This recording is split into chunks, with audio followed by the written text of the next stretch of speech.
श्री स्वामी समर्थ मंडळी, जेव्हा ही ठेस लागली तेव्हा लहानपणीची आठवण झाली. आता ही ठेस मला कशी लागली सांगते पुढे. याआधी मला कधी ठेस लागली होती ते मला तर आठवत पण नाही, पण लहानपणी मात्र नेहमी अशा ठेसी लागायच्या बरं का. लहानपणी शाळेमध्ये असताना ना, कबड्डी खेळताना, खो खो खेळताना, धराधरी, लपाछपी हे सगळे छोटे छोटे खेळ खेळताना ना खूप पडायचो. नेहमी कोपऱ्याला, गुडघ्याला किंवा तोंडाला कुठंतरी खरचटलेलं असायचंच. आणि याला मात्र मोजकेच उपाय होते बरं का. सगळ्यात पहिलं म्हणजे खोबऱ्याचं तेल, हळद आणि टणटणी. आता या टणटणीचा अजून एक शब्द आहे काळा माका. आता तुम्ही काय म्हणतात ते मला नाही माहिती, पण याचा रस ना जुने लोक काय करायचे, पानं घेऊन हातावर चुरगळायचे आणि जखमेवर लावायचे. शाळेमध्ये जर कुणी पडलं ना, आम्ही गेटच्या बाहेर हे झाड शोधत हिंडायचो आणि मग त्याचा रस ना जखमेवरती लावायचो. तर बघा या माझ्या कडीपत्त्याचे कसे हाल झालेत.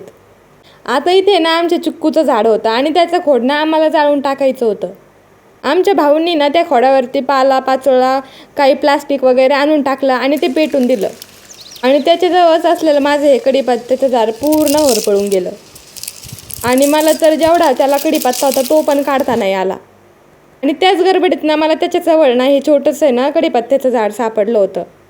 त्या झाडाचा शेंडा पण वरून थोडासा होरपाळला होता, पण मी लवकरच ते काढून घेतलं आणि गडबडीमध्ये इथे लावून दिलं.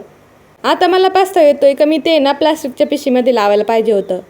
आता काय माहिती एवढ्या उन्हाच्या तडाख्यामध्ये ते येतंय की जातंय. आणि या कडीपत्त्याच्या झाडाच्या नादूतच मला ही एवढी मोठी ठेस लागली होती.